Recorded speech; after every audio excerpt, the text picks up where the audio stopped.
Welcome, everybody, to the Open Coin Door podcast. I'm Tim Owens, the owner of Reclaim Arcade. I am joined by my silent partner, confidant, all the things. Yep. Colin Swetzel. Hi How's everybody. It going? Hey, internets. You're looking quite tan. I'm peeling a lot Does more this conversation feel like deja vu? Yeah. I'm gonna That's exactly how we started the last time. You know, we did it feels like just yesterday. Just yesterday that we were talking. So, folks, we sat here for over an hour recording a podcast yesterday, and Tim screwed up the video. We had a great conversation. We did. I hope we can redo. We're going to try to recreate things You here. guys really missed out. Yeah. So they're getting the bonus episode, which is the one that should have been recorded. So, yeah, lost the audio on that, went to go to upload it, and nothing. Just video of us having a great conversation with no audio. I'm talking about my tan and the peeling. And Right. Yeah. Yeah. It was good. That's why I missed last week. Right. Yeah, you were on vacation. You were down at the Outer Banks, right? Yeah. I went down for a week. You go every year, right? Yeah. Yeah. Well, at least once. Right. So the family in the summer, and then, Outer Banks is where it's at. So yeah. We'll go down for the tournament. I was going to say we might go down there. I think almost likely we will go down there again for the tournament at Flippers. Yep. Which is an amazing location. If you've never been to Flippers down in Grandy, North Carolina, it's the weirdest spot that you would never expect would have pinball machines. It's a gas station. Drove by it for 20 years. Yeah. It says Flippers Arcade, and you're like, yeah, right. It's this little rundown gas station. It's like a Sunoco or something, Yep. and it's gas station, and then you walk in, and of course they've got the convenience store side, but then there's a big, not when I say arcade, not like Reclaim Arcade. They have like the new machines and stuff. Like they would have like a Halo machine or a Jurassic Park. They've got like 3 virtual realities now where people are sitting down. And they do laser tag too, they've got right? laser tag in the room. And it's a whole like family entertainment center. They've got some ticket games, some like grabbers, some of those things. But then in the back, you got to kind of walk back, behind the curtain, and then there's 70 somewhere thereabouts, 50, 60, 70 pinball machines. Yeah. And all makes and models, all years, if you guys... And really well maintained, too. Yeah. Like, it's not just like the guy threw them in there and they've been staying stagnant or whatever. Right. Like, they get the newest ones when they come out. They maintain them. It's really incredible to see. Yeah, it's a great place. Normally, they get all the JJPs and they hadn't gotten an Avatar and they hadn't gotten Harry Potter, but...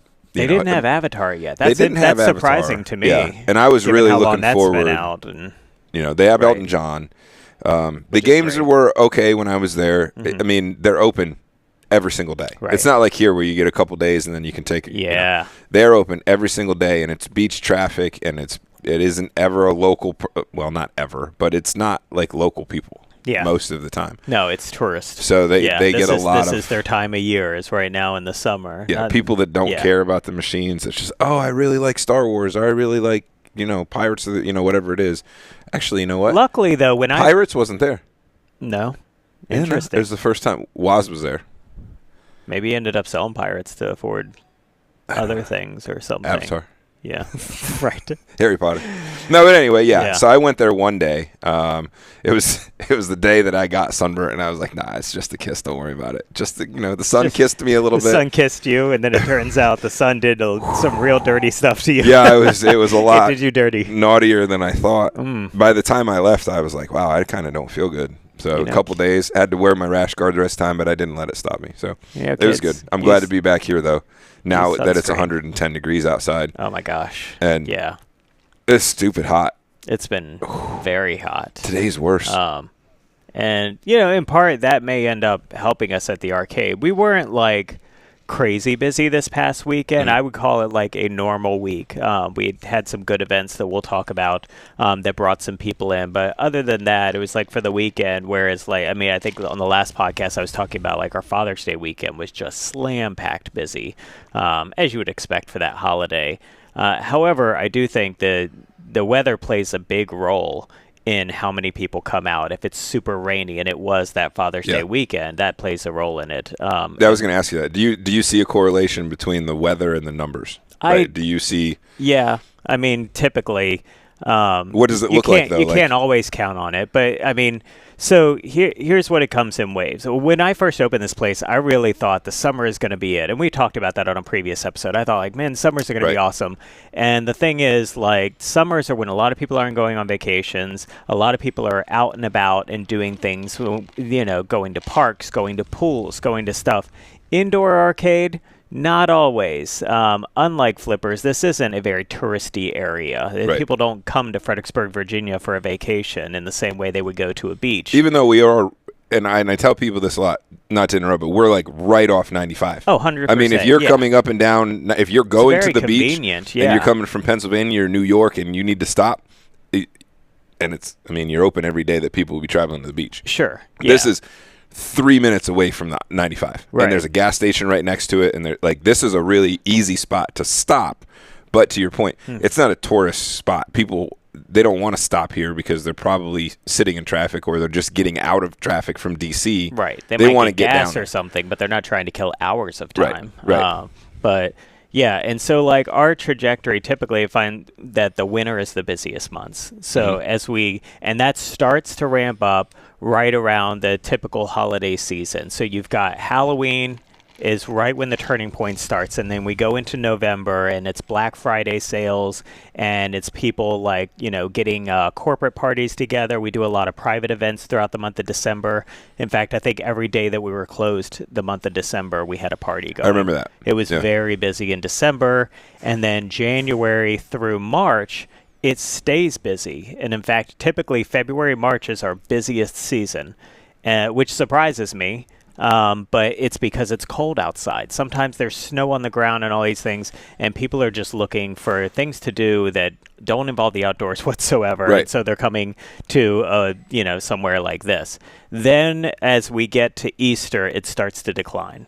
And so April, May, those are down periods. And then June kind of makes a little bit of a turning point, which is interesting because it's not typically always that busy. However, it starts to get really warm outside. It gets really hot. Yeah. And people don't want to travel. Like, it's the end of school, so there's end of school parties, there's college trips, there's family trips, there are a bunch of things to do outside while it's 70 degrees outside. Oh, yeah. April and May, that's exactly what's happening. That's what's happening. You've got that, like, they're wrapping up school, they're going on their vacations, they're doing all this, and it's really nice outside. So people want to be outside. Yeah, it's like finally like, oh, it's a nice point where it's nice out, but it's not too hot, not too cold, Same thing happens in the fall. So those are our down periods, but there is that hump in the middle of the summer. Yeah. And it was typically the month of July.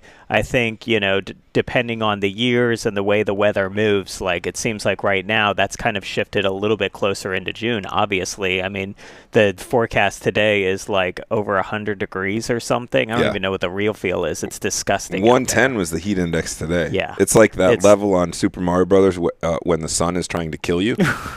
Right. And you're running from that's what's happening. The sun is trying to kill you in Fredericksburg today and tomorrow. Yeah. So we'll definitely see a little bit of a pickup from that for sure. And obviously we're still doing events and things. We try to keep, a lot of stuff going on here to get people to come inside, but I can't fault people for also going, no, it's really nice out. Let's go, we're going to do something outside. Let's go to the park. Let's go to this or that or whatever. But you would say probably end of June through end of August, middle of August, beginning of August. Schools go back early. That's right. They're back in. So by the beginning of August, that's when it starts to take a dive. And so August will be a rougher month, and September will be really rough. And that's just the way things go. But then we do the events like Homecoming. Sure. And we get some bigger things to get people back. Yeah. Doing I think things we're always trying to think of different stuff to get people through the door and to supplement things in that regard too. But it also just really helps with that forecasting. Year over year now, I can see those trends. I know what's coming. Yeah. You dive into those a lot. I try to. You're very analytical with the numbers, and you look at them and say, okay, this is what it has been. This is what we're going to be. We were talking about the other day about, you messaged me about how good Father's Day weekend was, right? Right. But that's not the norm, so you can't base things off of. No. You can't base, oh my gosh, this was great. This is what it's going to be like. Right. And then the next week is an average week. You're like, wait a minute, this isn't. So you're really good at saying, no, let's keep a level head. When we first opened, and I'm still guilty on occasion of pulling the app up and seeing what the sales are like on any given day. Yeah. But man, when we first opened, I watched that stuff like a hawk every single day. And that roller coaster is tiring. It's not fun being on that and being like, it's an anxiety roller coaster. This is awesome. And the next day, oh God, why is nobody coming through that door? That's no fun. You had to learn how to not do that. No, well, it's easier now because I kind of just, without the surprises, and sometimes there are wild cards that get thrown in there. The weather being a big one. Yeah, It's hot or whatever, but it's also like it's so hot that some people just may not want to come out, and I can't fault them for that. Don't want to even get in your car. Typically, just want to veg out in the living room, and that's totally fine too. We don't know sometimes if it's going to rain or if it's going to be just this super nice day outside, and people don't come because of that. Or just people aren't feeling it, like whatever else is going on. And it might just be a randomly like just an okay day or a not great day, and so you can plan an event and spend not a lot. I try not to spend a lot of money, but you might throw a little bit of money at putting this event together, paying somebody to come in and do something, and then it just doesn't pan out. That's the risk there. That's the kind of like, you got to try things out to do it, and sometimes you take a bath on it, or sometimes you break even. And we've learned that a lot. Yeah, and sometimes it hits, right? Sometimes it's worth it. You're also really good at analyzing those things and saying, look, this wasn't worth it, or this is worth it every single time, and this is exactly how we're going to do it. Like when you do homecoming, you always have the photographer, Brian. Oh, yeah, Brian Cox. Yeah, BC, that's right. Mm-hmm. We always have the photographer come in, and that's like a thing. Right. When you first started doing homecomings and proms, so for you guys, we do adult proms, adult homecomings, and it's a ticketed event. It's like a formal night, everybody gets music, dressed up, and it's homecoming for adults. We provide catered food, and normally it's a retro. You try to be a retro outfit or whatever, and then you do up the arcade really, and there's always a live band. Balloons and decorations. I think New Year's Eve, too, we've done that with that, and New Year's Eve's normally really big. When you first started doing it, you were doing all of the decorations yourself. You were like the staff. Right. The general manager and everybody and you, and I'd come in and help and everything. And I can remember the first time I didn't. Mm-hmm. It was for a prom. Yeah. And you had hired out to do it, and they did a great job. And I walked in, and I was like, I know. I didn't help. But this is awesome. It is and nice. And you start to realize, like, wow, I don't have to spend as much time doing this. It can get done, but then you have to spend the money on it. Yeah, that's the trade-off, right? And sometimes it's worth it, and sometimes you're like, maybe, Well, I think you got burnt once or twice. And sometimes you find, like, okay, I needed help that time, but now I feel like I can probably recreate that the following time to save some money. And some of it is you don't know what it, like, how much does this, how much is making this going to cost Sometimes I pay for somebody to do something, and I'm like, there's no way I would have ever been able to do that myself. Correct. I absolutely need them to do that every single time. Or they do it, and you're like, I'm going to do that next time. Yeah, you say it's a live and learn kind of thing. Absolutely. So now you've learned. Try things out and see what works and what doesn't. We talked yesterday about the network of people that you get into, and we'll talk about Eric and Seth. But well, it's a good point because, like, a good example of an event that I wasn't sure. This leads right into it. And talking with EK is we started doing once a month an open mic night, and we had our most recent one last week. We do it once a month on a Thursday. And he was the one who brought up the idea of it. So EK, Eric Cluxon, is our sound engineer for our live music nights. You've worked with him with karaoke and emo nights when you've DJ'd, but it's even more important. I mean, he's an amazing guy. He knows a lot about the world of not just audio, but visual and all the things. He loves all the tech stuff that I've put in here, and he's learned quite a bit of it, of my setup to help take that load off of me. So he's great. And he was like, have you ever thought about doing an open mic night? He was like, man, I would do it for like $100 in a meal, man. Like I love the idea of doing it. And I was just sort of like, I don't know. Maybe. What would that look like? And so I was like, you know what? It's one of those ideas you don't know about yet. Yeah. And so let's give it a try. Yeah. And him being willing to do it for several hours on a Thursday night for $100 was super generous because it's not great pay. Let's be real. But he likes the idea of it. He wants it to grow and do that. And so we started that, I believe, in January. January or February was our first one, and we've been doing them every month since. And when it first started, it was like just kind of okay, but I was like, let's stick with this. Let's keep the cadence. Mm-hmm. You know, you've talked about the cadence of things is important. You know, and that's helped out a lot. Now we've got regulars coming for this open mic night and Really? performing. Yeah, it's not. I'm not going to say it's huge like karaoke is, but there are people that plan to come each month and perform. And I didn't know that. Yeah, and that's been really cool to see that grow. Is it something that's going to grow into something really big? Maybe, maybe not, but it's at a reasonable cost point from an entertainment, cost perspective, and it gives us another thing that we can offer to people, and it's something a little bit different, It's not karaoke, but it is a chance to perform. It's a chance for people, really, especially people who are either in a band or play an instrument, or who are, even shy of the stage, to practice what that feels like to be under the spotlight. Right. And that's a cool opportunity for them. They're working on something and they've never performed live, or maybe they perform live regularly, but they've never been able to perform at the arcade before, and they kind of want to see what that feels like and maybe get some ideas on what works and what doesn't. So, from all various stages of people doing various things, it seems to work out well, but that was something going into it. I had no idea whether or not it was going to. Yeah, I've been to one or maybe two. Mm-hmm. I think it's two, and the people that it was like there weren't a lot, so it was the same group of kids, and they were. Sure. I don't know if they were freestyling or battling. Or I think there is a group that does a lot of like rap and that kind of like hip hop freestyle, hip-hop rap, type freestyle. But I couldn't tell if they had written it or not, and they were having a very good time, and it was almost like they were practicing. Sure. Like you said, get up in the spotlight. Do how does this feel with the mic in my hand? In typical style is like, do you all have any logo or anything? I'll put up visuals and stuff. He does it. He turns it into like this like super fancy concert atmosphere for these performers that just came with their guitar or something, and they really get to look like rock stars up there, and that's pretty awesome. That's pretty cool for an open mic night. I mean, open mic, you think like you're sitting on a stool with a microphone, and I'm going to do this, and all the house lights are on and everything, and it's not a big deal, and it's never that way with any event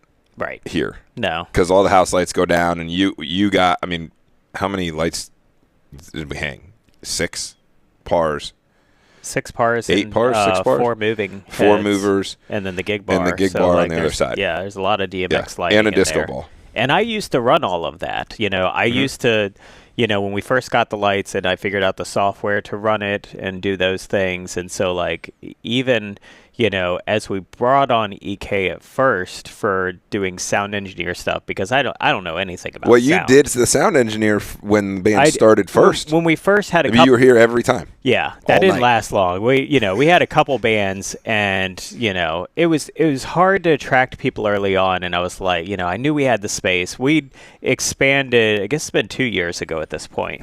We expanded into the space next to us, and before that, we didn't have any room. I mean, I'm thinking there was no way to do any band stuff. We would keep it strictly to DJs, primarily. Yeah. There was another local DJ that we did some karaoke stuff with back then, but even then it was really tight because it was all in the arcade. Right. I mean, you were like right next to games, just kind of stuck and we had to corner. move the big table. I mean, when we did emo night, everybody would be around the big table, and that was really good. Yeah. But the space was too small. It was intimate. That's sure. a good word for intimate is a nice way to put it. It was very intimate. For those nights, it was cool. But you can't dance. You can't get up and bounce around. So we would move the table. No, but I think there was no way to do a band. No way. Our New Year's Eve nights were like very big.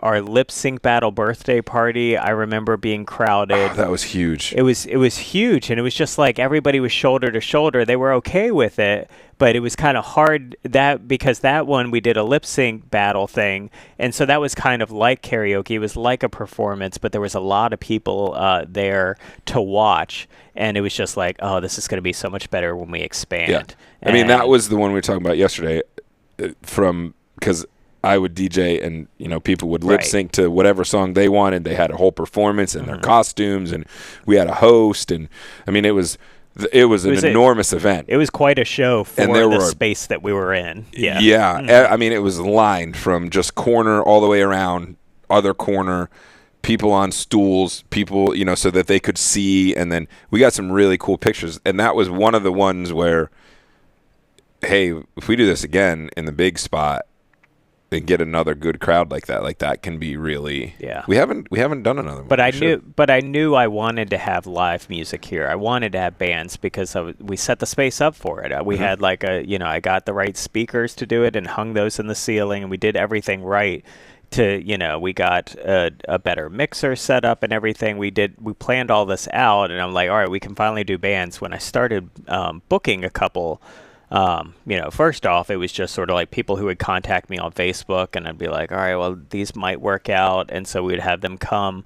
And it was a very slow start, which is not to be unexpected. People had never come for live music. They didn't know we were a music venue, and we were just figuring out how to be one.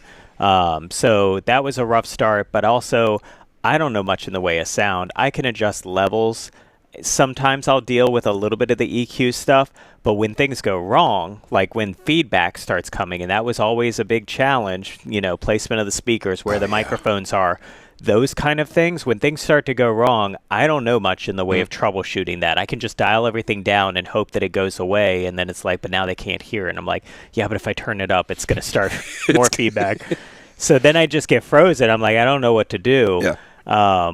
And right around that time, I was talking with a good friend of mine, Seth Kasana, and he was like, hey, I want to start booking bands, like as my thing. That's what he does. It's what he does. A talent search guy. He works with a lot of local like restaurants that are just looking for somebody in a corner to play a guitar or something, but he answered the solution I needed, which was I don't want to have to deal with the finding of the bands, the negotiating contracts, all that kind of stuff. He does all of that. It's just like the people are playing on this date and this date. So we started off doing it once a month, that we would have a live band, and we would give certain dates, and he would start booking it.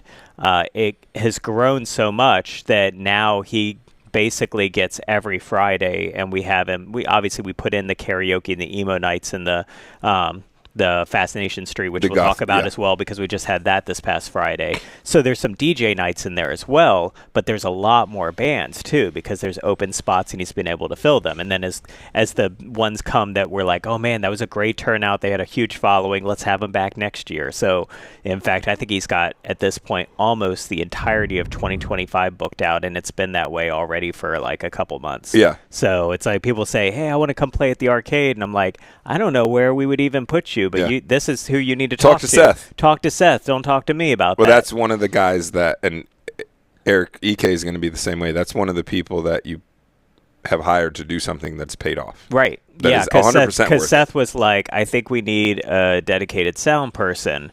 And I was like, yeah, I agree. And especially, he recommended EK. EK came on and was doing some stuff for us. And honestly, like, that took the load off on the sound, but I was used to still having to do all the visuals and stuff, in part because I do like doing that, but also I tend to create like a complicated setup often. I'm a nerd, I'm a geek, but I'm also very DIY, fly the plane while building it. I'll use duct tape to strap this stuff together. Nothing I do is very like commercialized in that sense. And so it's not easy for other people to pick up. But EK is a lot like me, where he's just like, as soon as he saw the way the DMX lighting worked, he downloaded a copy of the software to his laptop and taught himself how to use it.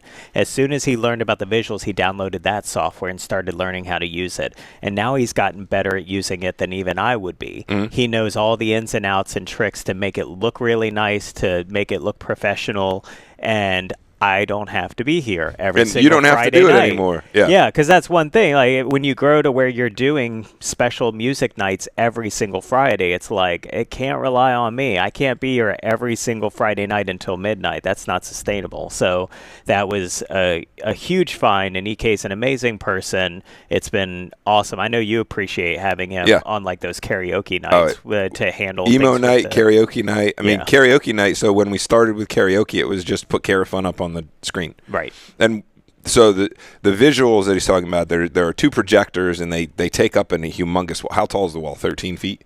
is it 12 or 13 tall? The projected part is. Yeah, I think it's and then 12 feet tall however and like 27 feet wide. Yeah, so it's a very large wall, and that's behind the performers. So we would put the words up there, and then we've got a really big TV that the performers can see, and that they can read the lyrics off of. So there's 3 different places that the lyrics are on. Right. And when we started, it was just put the lyrics up, and the Care Fund pink in the background. So EK was like, no.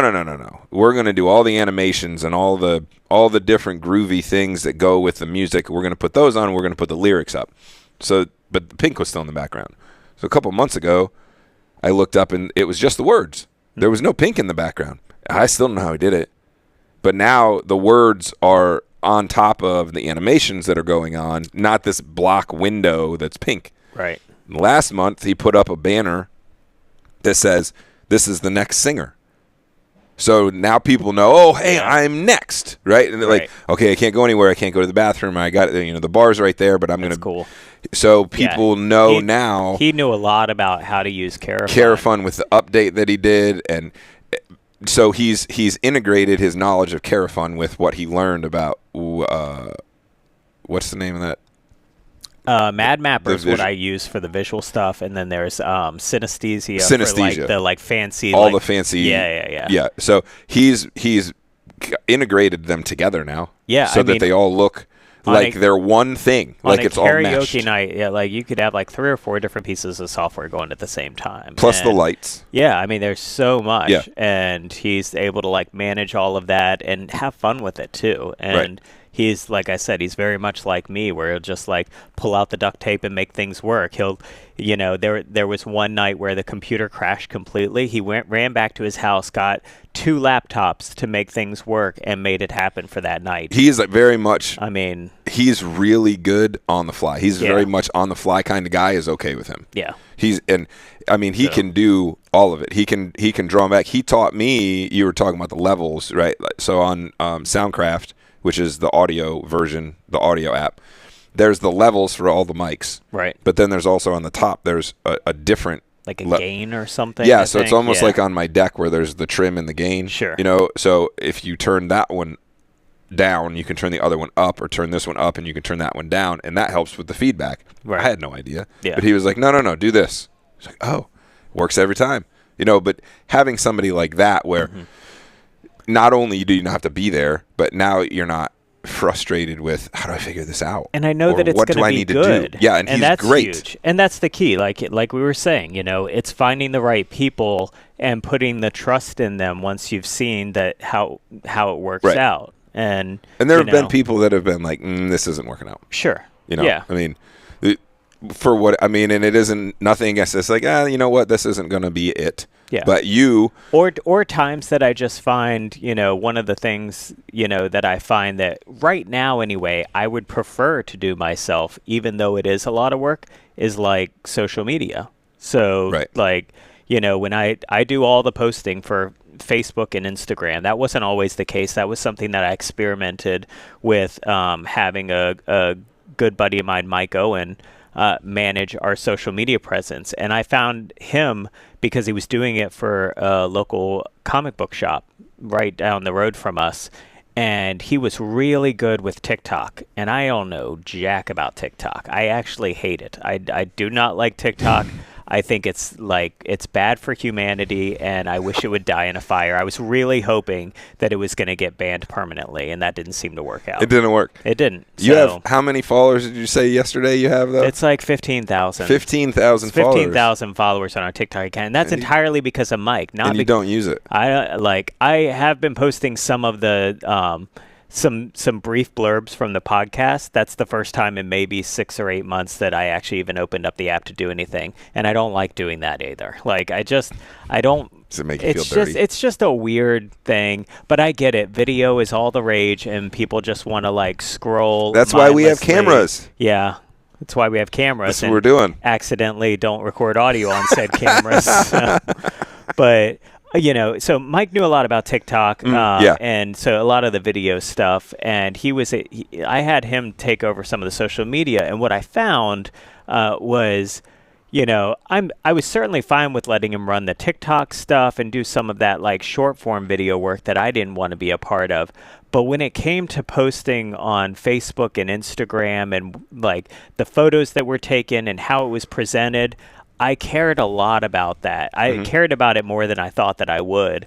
And it was sort of like, I would be like, well, let me provide the photos to you. And maybe could you make sure to tag these people? And maybe when you say this, say it like this and say, you find this like, way. Yeah, ultimately it's just like, why I'm doing all of this? Like, why have the middleman there? So like for a while there was just like, how about I just do Facebook and Instagram and you'll do TikTok? And then he got busy and had to go off to do a different job anyway. And I was just like, you know what? That's probably fine. I'll just continue to manage what I can. And you do it. I do it. All of it. I do all of it, Yeah. some of it to varying degrees of success. I can't say that I'm always the best at posting. I struggle a lot with the timing of posts and the frequency of it. I do, the goal was always to do it like once a day. But I'll be honest, once we get to like a Saturday or a Sunday, I might go till Wednesday without posting just because I'm like, now it's my days off, and some weeks are better than others about scheduling, and that's what I really need to do. And I've tried to get better about this. Is like go in there and just schedule things out. And I don't know, for whatever reason, I have this tendency of feeling like I shouldn't post too much. Like maybe people would be sick of hearing from the arcade, or Facebook wouldn't show it as much if I did too many posts. And so I try to not like drown people's feeds or be so obnoxious about like, we've got this event, now we got this event, we got this event, don't forget about that event, and don't forget about this one. Just be like, hey, we've got this event calendar, check out what's happening the upcoming week or something. It's this fine balance of not feeling like there's too much stuff going on and it becomes this static noise versus you do want people to know about things. I think somebody commented last week or the week before, I was posting about the band that was playing that night, and they said something along the lines of, you need to post about these things before the day of. Well, and I was like, I said this yesterday. That's very fair. that is very fair. It is a fair criticism of mine. But it's like, when? I mean, we had a tournament. We've got the food specials. We've got this. It's like I felt like I had something to say every single day already that wasn't about the band that was playing on Friday. And it was just like, ugh. You have to let them know, like what I know how you think about it. Mm-hmm. And I've always put out there that it has to be sooner. And I'm of the 2 week planning. Yeah. Because when people have to plan things. Yeah, I guess it can't be too far out, right? Because then you've got people that are just sort of like, like a month and a half, maybe and put it on a calendar. In one year and out the other. Unless they really care about it, then they'll put it on their calendar. Right. Most people aren't. They're just going to be like, oh, we should go to that. And then they'll need that reminder to be like, oh, yeah. That's it right there, right? That's the 2 week So the mark, first thing you should do is make a calendar event, because people do look at your socials. Yeah. And I've got, just from DJing, I'll tell them all the time, check the website. Yeah. Look at all the things. I'll cover. Hey, the next karaoke is always going to be first Friday. The next email, we've got a band this Friday. But look at the socials and check the calendar. So if you have the calendar up, they're going to be looking however far out that you have it. And then the 2 week, the 1 week, and the week of. Those are kind of 2 weeks out, 10 to 7 days. Put something so that people can plan. Right. Like, oh yeah, hey, emo night's coming up, and it's next Friday. Mm-hmm. It's not this Friday. It's next Friday, right? Which, would be karaoke. Next Friday is karaoke. So put that out 7 to 10 days. And then the beginning of the week, put something else. Hey, don't forget, like Monday or Tuesday, this Friday coming up, see y'all there. And then Wednesday or Thursday. So that week they're getting 2.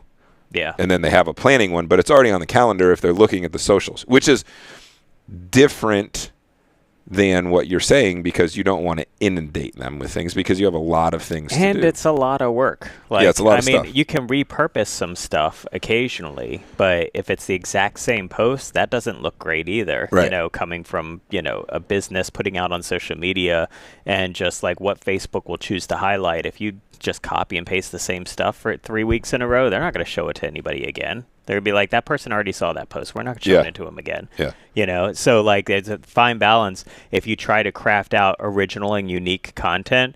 I just started this morning, based on the conversation we had yesterday. That we're having right now again. I started scheduling stuff out. I spent the first probably hour and a half here from like 9 to 10:30. That's all I've been doing, and I'm only a week into this. I'm like literally about 7 days worth of content, but that's posting twice a day. Some of it's photos, a couple of it's video, and it's just like it takes a lot of work to craft all that stuff out there and figure out what you want to say for each one. Do you think now that you have that scheduled out and it's 7 days out, do you think that stuff is will become easier? More Maybe. efficient, or because it has to be original, is it all going to always be the same? I think if I get ahead of it, it won't be such a slog. Right now, I'm looking at this massive list of things, and I've always been, not always, like I said, sometimes I've gotten better at scheduling, but lately it's been very like, oh, I got to post something today. And it's like we've missed a couple events. 3:30 and the doors. Yeah, we missed some entirely about even getting them up, which is not acceptable. Like that's really bad. But even posting about them would be like, well, the doors open at 4 and it's 3:30, and I haven't posted anything for the last 2 days. Like maybe people should know that we're going to be open and this stuff's like that we're here. Yeah, this is still open. So did you post about karaoke? It's been very on the fly. That will come out this week. That's on the schedule. Because we moved to the 5th. Yeah, about us being closed on the next 4th. Week or the week after. I can't remember. I guess next Friday. Next Friday. Yeah, like a week and a half from now will be July 4th. So we're letting people know, hey, we're going to be closed that day, and also. There's a different date for karaoke because that would typically be our first Friday. And karaoke is so a getting huge... that stuff out now so that people know about it and can plan ahead for it. That's huge because there's regulars. Right. There are people that come to do karaoke. Yeah. And it is I don't want to say it's not massive, but it is a very good following that we have now and a good night of arcade presence. And we don't want to lose that momentum, right? Like, so we're going to have it on the 5th. We're going to do it on a Saturday night. Right. We're not going to do it differently that night. And 2 Saturdays after that, we have a new one coming up. Yeah, we're going to try some, again, trying some new things to see. Like have a Saturday night event. Because Saturdays, traditionally, we've held away from doing anything special because we're like, oh, Saturdays are fine. People show up, people come. But what happens is like they come a lot during the day, and then it just kind of starts to dive off of a cliff by 8 o'clock. 8 o'clock, people and are we're like, open until midnight, which is like if we didn't have people to justify it, it's like why are we even open that late?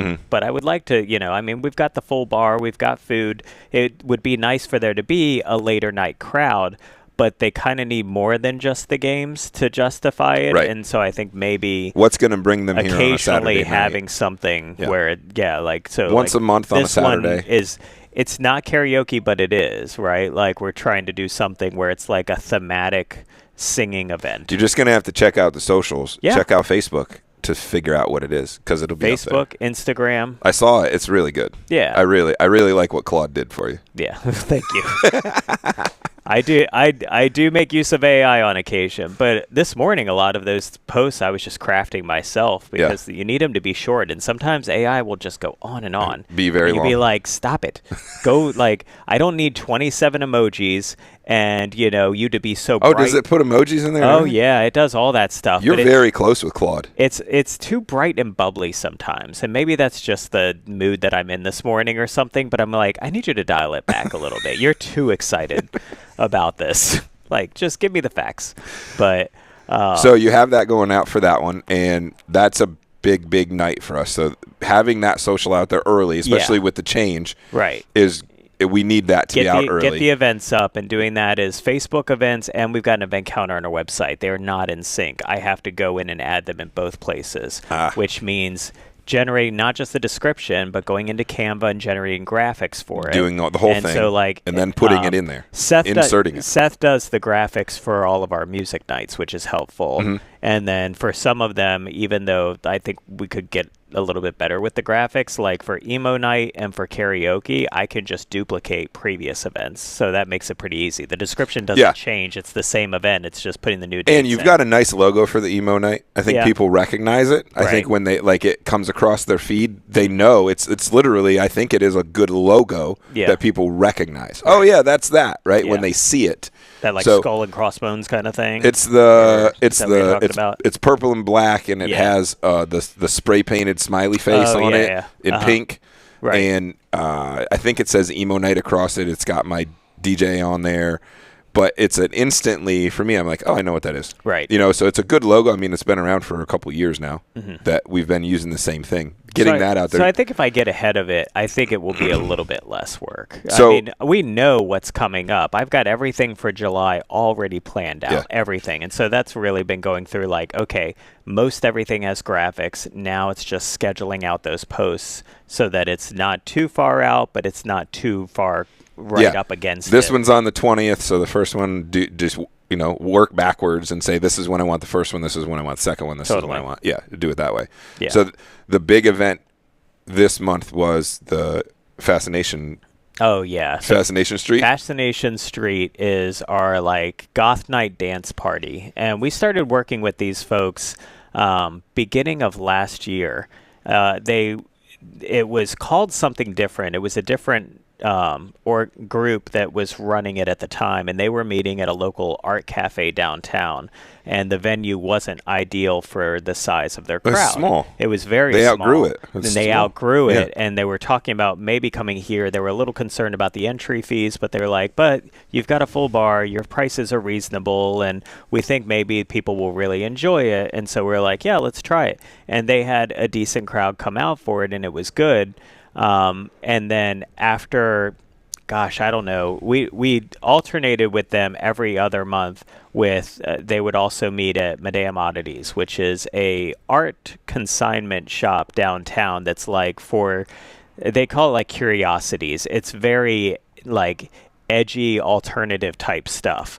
The best thing I can tell you is like they have a living room set up like this where you can watch VHS tapes.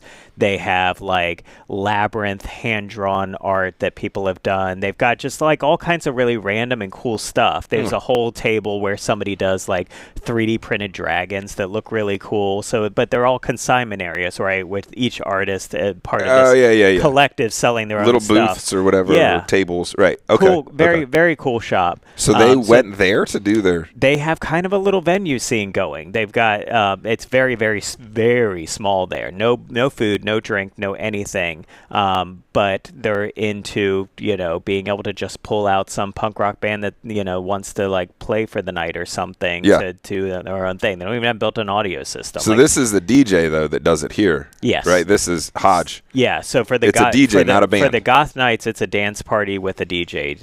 Hodge does the music for it, and so there's a new group running it now. The original group, they were the founders of it were moving to Richmond, and they kind of wanted to take the name with them, and so they were like, we're not going to be able to do this anymore. Meanwhile, the DJ was like, no, we're still doing this. We'll talk after they're gone. And so like after they moved on, Seth was working with the DJ and the other person who wanted to handle all the social media for it. And that's when they came up with the name Fascination Street, and they've done a good job of like growing it to this point where Fascination Street is probably right up there with karaoke as one of the more popular nights that we have. I didn't realize that yesterday when you said that, because I do the karaoke stuff, and I'm like, damn, this is a great night. Like, our karaoke, listen, it is not your grandma's karaoke. We kind of glossed over that when we were talking about Eric. We didn't get into the stuff he does for that, but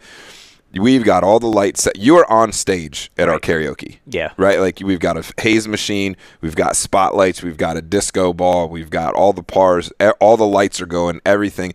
The last month, some dude got up there. I can't remember what the song was, and every single person in the place from the bar over was standing up, jumping up and down, singing the song with him. Yeah. I mean, it was bonkers. Yeah. And I play dance music between the songs, and they love it. Like you said, you've got those regulars that are coming every month. Yes. And it's just like, and they're bringing groups. They're bringing other people. I hung out with a group of our regulars last time that have brought another group of regulars in with them. Their group is 20 deep now. And I think because it's once a month, that works really well. Because that cadence is... But they want more. They want more. I know. Which is what you want. Don't oversaturate it. Sure. Right? Don't miss any media posts about it. But when we do karaoke, it is not just, hey, come in and sing with us. Right. Come in and... No, it is a party. Yeah. Like, we party. And you're going to be a rock star, and you're going to be in front of the lights, and you're going to be in the smoke, and you're going to have microphones, and you can do it. I mean, we had a kid it was her and her dad last time, and she got up there and did Baby Got Back. And I'm like, this song is older than you. Right, yeah. I said, do you even know all the words? She was like, yeah, I do. And she knew all the words. I said, Dad, I don't know whether you should be afraid or proud. Yeah, right. I'm not sure. A little bit of both. But, oh, my gosh. And everybody was singing with her. I mean, it was just, it isn't like you're sitting around, eating or drinking and somebody is singing. Mm-hmm. Everybody is involved when we do it. And Eric does a great job of making sure that the immersion is there. Yeah. You are immersed in this scene right now. And I think Fascination Street, they do the same thing. Now, they're not the people that came in and decorated before, but they do a good job of their media posts, getting it out there, growing it. And they pick some kind of there's usually some kind of theme. This one was like Pride celebration because it's Pride Month. Yeah. And they had a vendor market in our private party room with I think 3 or 4 different booth tables with LGBTQ owned businesses, people who had handcrafted and made things. And so they had a little vendor market going on during the whole night. That's pretty crazy. And that was kind of fun. What a good idea. Yeah. Nobody else is. Yeah, it was just so cool to see that. And I think when I checked the numbers, there were over 100 people here just for their event. That's pretty cool. It was a fantastic night, and it doesn't feel crowded. You've talked about this with Emo Night, and I see it with the Goth nights as well, is that's the kind of style of a night where if you're into the music, you can still be playing the games and just vibing out. It's not like if you're here for a band, you're going to be up there for the band. If you're here for karaoke, you're up in the crowd for karaoke. But if you're just here for one of these DJ nights and you enjoy that music, you can just be playing the games. And I saw a lot of that. I was here with a friend for a couple hours that night, and I saw a lot of folks because, to be fair, it's not my scene necessarily, but they wear it on their sleeve. Oh, if they're here for Goth Night. They come dressed to the nines for it. But you would see them over there playing pinball. You would see them on Galaga or Pac-Man or one of these games. You saw them all throughout the arcade, so it didn't feel super crowded and crazy. But the numbers show they definitely were there for that. And I could see as I was walking through, there's people outside, there's people inside, there's people out there over there dancing, there's people in the vendor market area. That's so great. It was all kind of spread throughout the arcade. Makes for a great Friday night. Yeah, so and that was they're here event. for the whole scene. Yeah. They're not here, hey, my band's playing. Yeah. They're here because they like the whole scene. Right. Right, and they can enjoy everything about it. That's really cool. Yeah. Because of what you've made and then the partnership and I can remember a couple other. Well, I can't take credit for making anything related to the Goth thing. I'm just glad that we found the venue. Yeah. I mean, come on. They're coming for the scene, the whole scene. Fair enough. Right? They're coming for that. If all those people couldn't fit in the Madame Oddity's place, you know what I mean? So they're coming here with all the things that you've created, and now you have a partnership with a group that, Goth is. Yesterday you said something about it's kind of like new wave. Yeah. I don't know what Nine Inch Nails. Am I way off base on that? A little bit. It's like The Cure. Or The Cure. Okay. I play a little bit of that on emo too. It's that late 80s style of music and that kind of thing. But there isn't another spot for it. And though. Also the younger generation too. There's young goths that are okay, yeah, that's the retro thing or whatever, but we're just more into this moody style music and stuff. Okay. But yeah, it's a whole scene. It's not my scene necessarily, but I have a good friend that loved going out to those goth nights. So she lives up in Philly. I came with her on Friday because she was in town, but she was the one who originally said, have you ever thought about doing a goth night? And I was just like, no. And I was just kind of like, did you give her the face too? Well, yeah, a little bit. I was just kind of like, look, that is your thing, but I'm not sure that's going to be the arcades thing. And she didn't push it too hard. She was like, I think there's a bigger scene than you think that might come out for something like that. And I told her last Friday, I said, you were absolutely right. I said, I have to give it to you. You're absolutely right. And she said, she was like, I know the scene well enough to know there's nothing good in D.C. There's nothing good in Richmond, and you're right off 95. So you're getting all of those people that are willing to come in for it, as well as the ones. I wonder who are how far people travel for. It would be curious. I should ask. The host is a girl that goes by the name Menacious Milady. And I'd be curious to ask her. She does all their social media and stuff for it. If she ever tracks any of that information to find out how far it goes. But, they've got this group, and they keep in touch with that group. And we're just one of the venues. But it's definitely their bigger event when they come. So they're every other month. Good over the years about trying something and seeing how it goes and giving it a chance. Yeah. Even the hot as hell summer things that we did. Sure. You did twice and you're like, we're not doing that anymore. Right. There was another one that we did on Friday nights that didn't work at all. Yeah. That we were like, you know what? We're not doing that anymore. Right. But you gave it like a year. We're like, nah, guys, this isn't going to work. So, but you are always good about giving a group a try. Yeah. Giving something, hey, let's see how this goes. We did line dancing. Right. And there was a big crowd, but it wasn't right for the space. The space wasn't conducive to it. Right. For that, like, I had no idea when we started doing it just how much space is required for line dancing. Yeah. For a decent-sized group, and they brought a decent-sized crowd, there just wasn't enough space. And then we thought, well, once we get the expansion, it'll be better. And it really wasn't. We did it there, and it wasn't better. There wasn't enough space, and it was just like, it was hot, and unfortunately. They had a lot of fun. Don't get me wrong. Sure. And they would have, the lady running it would have come back, but the crowd, I think, needed to be smaller. And when you do that, you want as big a crowd as you can. So it just wasn't with that something. One, it leans towards an older crowd that wanted more places to sit, and we didn't have that either. And so it was just this weird balance where it's just like, you know what? I don't think this is the right one. Right. It was really cool, and it was a cool and thing it's my thing. I mean, I'll play country music all day long. Yeah. And they even did like line dances to not country music. Right. Yeah. But you've been great about the different groups and seeing what they do, and this is going to work or this isn't going to work. And I think Fascination Street really hit. The goth thing really hit, and you're like, yeah, this isn't my jam, but everybody else is in here, and that's good for business. And it's good for business, and it's nice to know the things that I know are going to just work well. It's like, it's cool to have those occasional risks, like, hey, we've got this band coming, and hopefully people come out for them, but they might not. The bands are always a risk.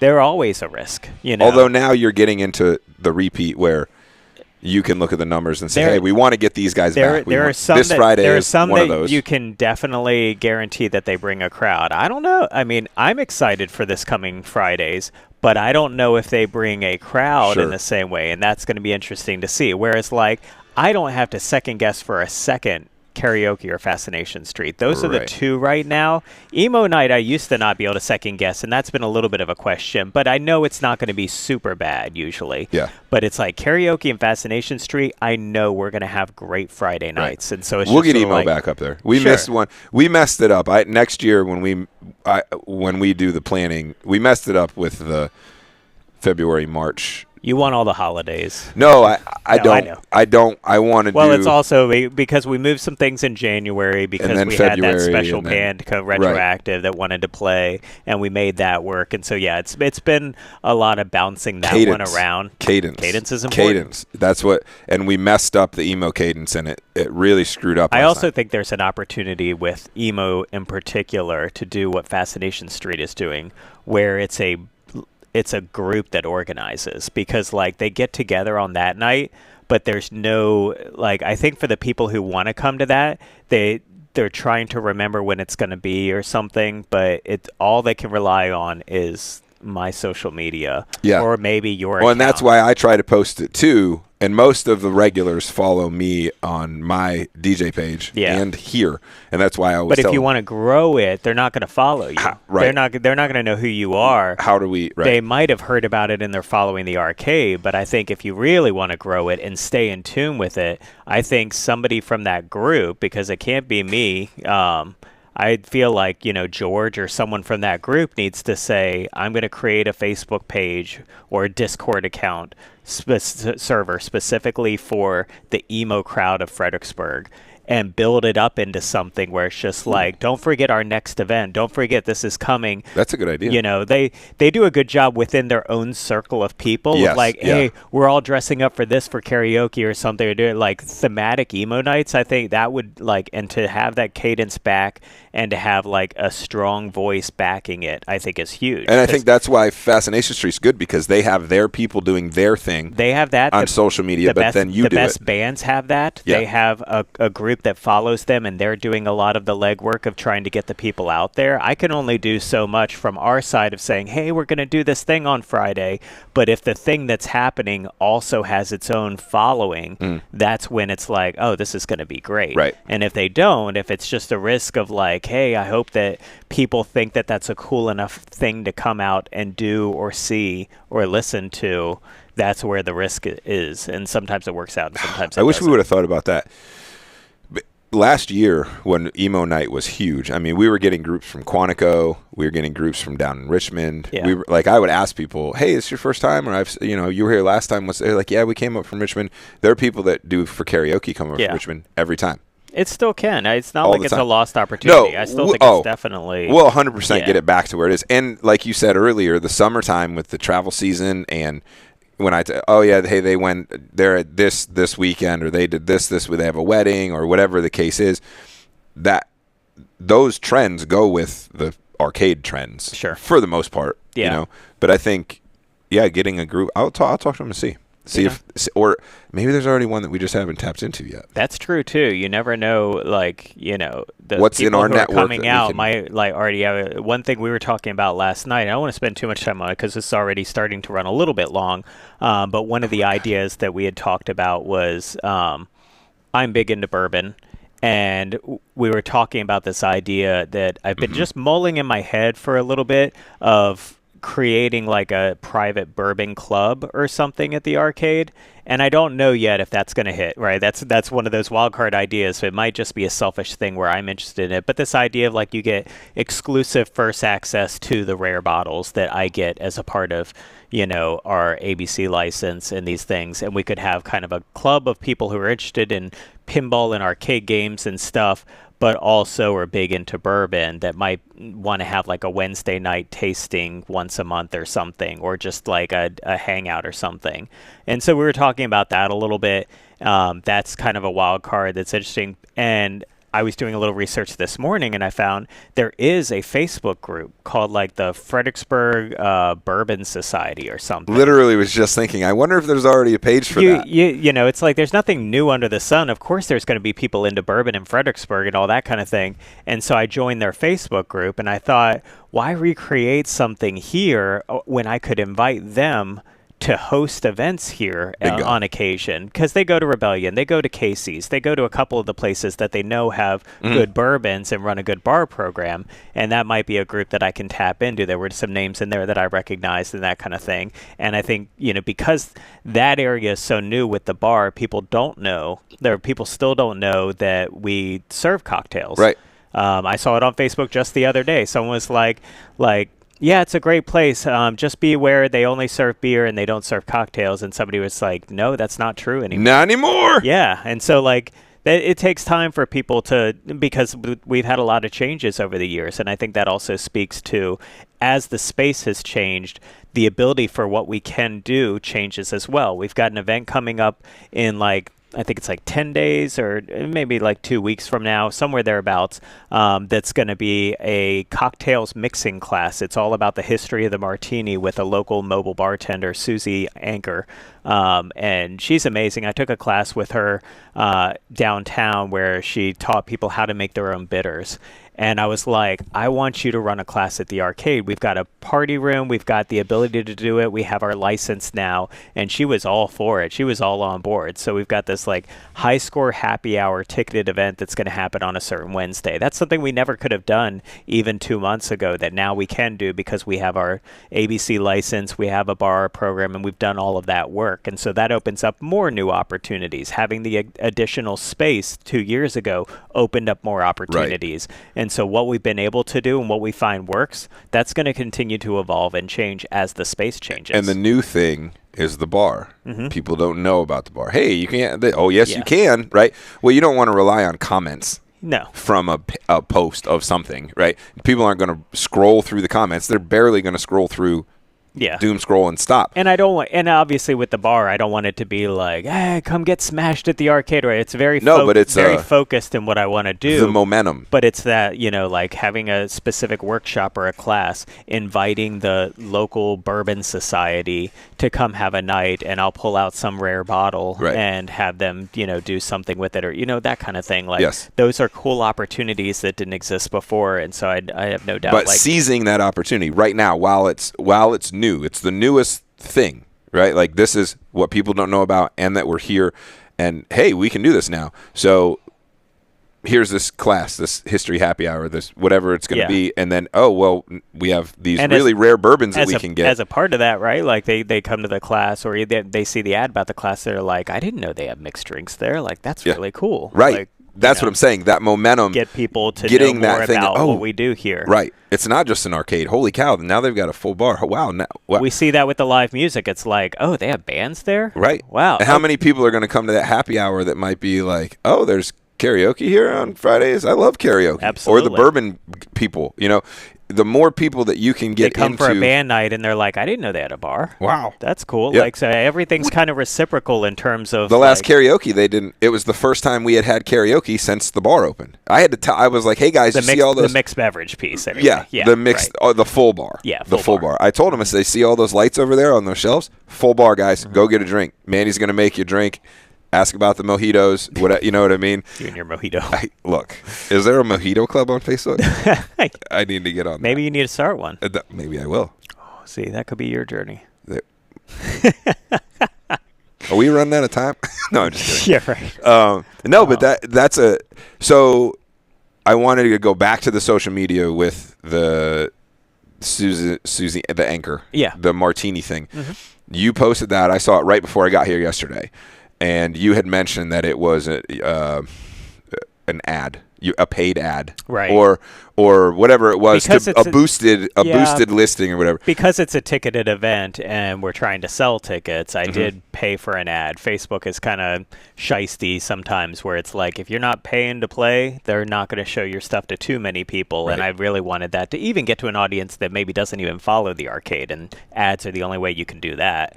And so I decided to put out not a ton of money, but I think I'm spending maybe $50 or $75. You put money into it, days. And then So how do you balance? Do you normally do that? No.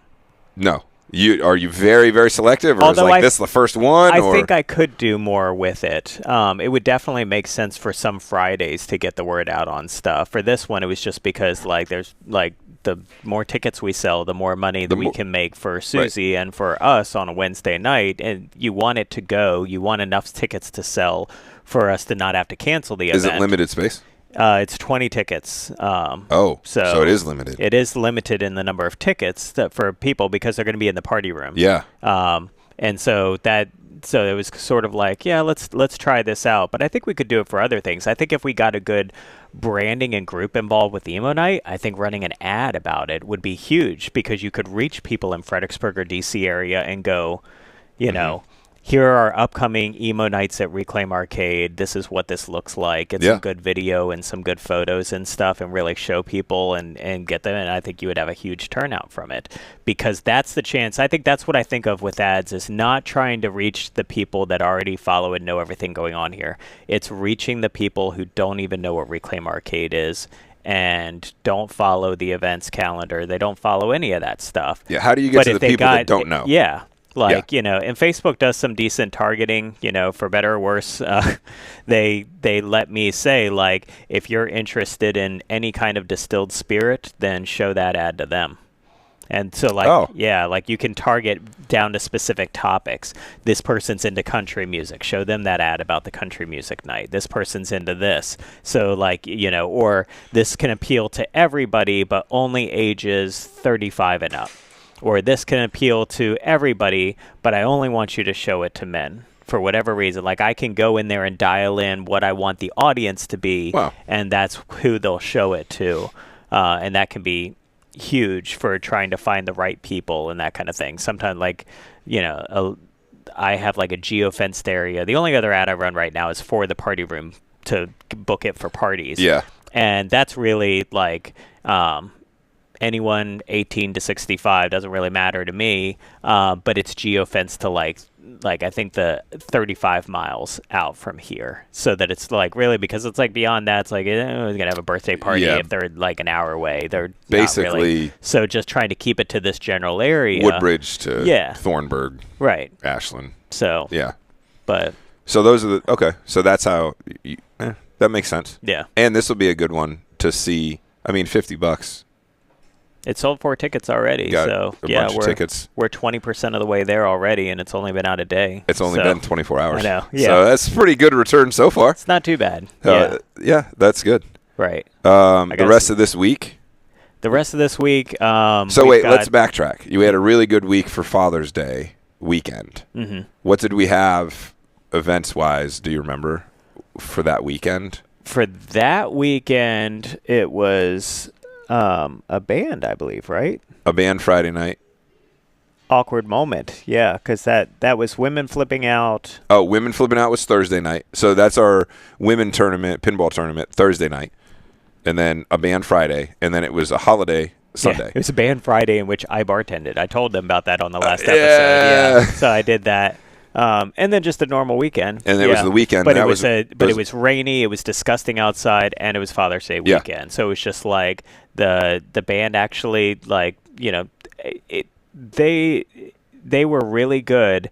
The group that was there to see them, it dwindled quite a bit as the night went on, which was interesting to see. I mean, the band played all the way up until the end, but I mean, it was like a good crowd to start, and it just got less and less as the night went on. Yeah.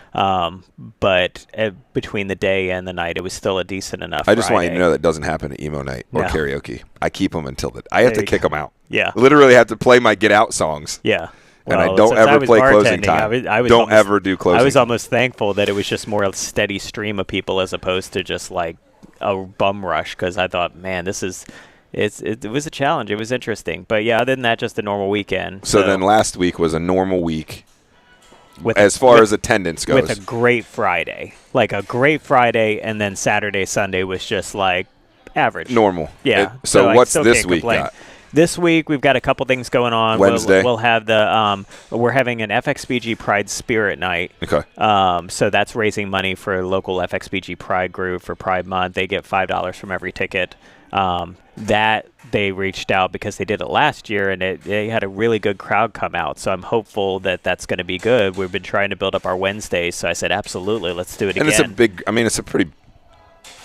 a big group. Yeah. You know what I mean? Like, it's not like a startup or something.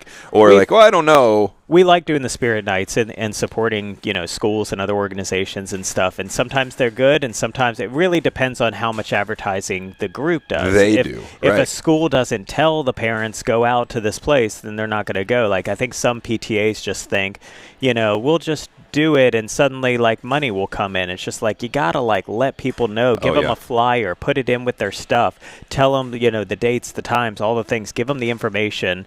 The better ones, they could have 100+ people come out for a Spirit Night, but then I've seen some where they had 10. It's just sort of like because they didn't get the word out to their people, and so that they didn't show up. Well, FXBG Pride, are they going to do like any vendors or anything inside the event? I don't think so. I think it's just a fundraising come event. And hang out with people. Yeah, I think it's just let's have a fun night at the arcade and raise money for the group. And so that'll be on Wednesday. We've got our monthly pinball tournament. We'll be streaming that on Twitch. Come and check it out. Twitch.tv/ReclaimArcade. We'll be streaming the pinball tournament. It's also the King Kong launch party, so that'll be fun. Oh. I didn't realize. Yeah, we'll be giving away a banner. We've got a little plaque for the winner. Yeah. I'm trying to think, and maybe we could talk offline. I want a good banana-themed cocktail for the Kong night. So when we were in the Outer Banks, all the Super Wings stores, Super Wings? Uh-huh. They have these huge bananas. They're like this big, but they stretch to like 6 feet long. Oh, that would have been a good prize. I wish I would have known. I would have just picked them up. The kids were every time we went, I'm like, can you please put the banana down? Put the banana down. Stop playing with the banana. So we've got that on Thursday Thursday night. They were hitting each other with the bananas. Yeah, that's awesome. Like banana slaps. Yeah. Like, come on, guys. I mean, they're teenagers. Right. So it was funny to them. They were. But I wish I would have known. I could have picked up a banana. That would have been a good prize. So that'll be a good night. I mean, it typically always is. Although long night, they tend to go somewhat long. They're good nights, though. But we're getting it's fun. Over 40 people in one of those. Yeah. The monthly pinball tournaments have been good. And Friday night? Friday is Shelly Star in the Galaxy. Hopefully that's a good crowd. Yeah, it's a good show. It is a great show. It's one of the best shows we've had. Theatrical, futuristic pop. Yeah. You know, she's got like backup singers, and they dress in that kind of like 60s, 70s sci-fi garb Star type Trek, thing. sparkly Star Trek. It's just fun. It's wigs, really fun, and the music sounds great. So I'm hopeful that people will come out for that one. They're good. So yeah, that'll be good. And then the weekend's the weekend. And then the weekend. Hopefully, it won't be as hot as it is right now. It's not supposed to be. Yeah, so that'll be nice. It's supposed to cool down a little bit. So, yeah, we'll see how that goes. And, tune in next week, and I'll tell you all about how it went. And send emails. That's right. Opencoindoor@gmail.com. We would love to hear from you. I didn't get any emails this week, but a couple people have tapped into that. We'd love to talk about the things that you're curious about. If there's anything about running an arcade or a bar or a venue or any of these things that we do here that you're like, I'm curious what you think about X, Y, and Z. How do you run a pinball tournament? Yeah. How do you use your social media? How do you do things. the staffing? I mean, we talked about staff. I think it was the first episode. Yeah. If there's any questions like that, hit them in the email. I hope y'all are finding this useful. I find it very useful. We were joking yesterday that this is this is kind of like therapy for me. So I think next week we need to swap spots, and I'll be laying on the couch. Yes. And you can just let me like vent about, I'll have my notes. How does that make you feel? I'll be a week under with the social media and be like, Facebook scares me, and I'm not, like. Tell me more. Right. I'm just taking notes over here while you. Right. Spill your guts. I have existential dread that people aren't seeing my Instagram reels. I'll try to have the most calming voice that I can. I'll practice. That'd be good. Yeah. Right. You just take your notes. And so, yeah, this is therapy for me, but hopefully it's useful for you. I appreciate everybody for watching. And, yeah. It's fun for me, too. I enjoy it. We didn't waste an hour yesterday. It was practice. We'll try to keep this, Do we have audio? Do we know? Let's hope. Let's hope when we're done. I'm going to check right after this. I'm not sure I can do it again this week. Anyway. Well, thank you, everybody, for watching, and we will see you next week. See you later.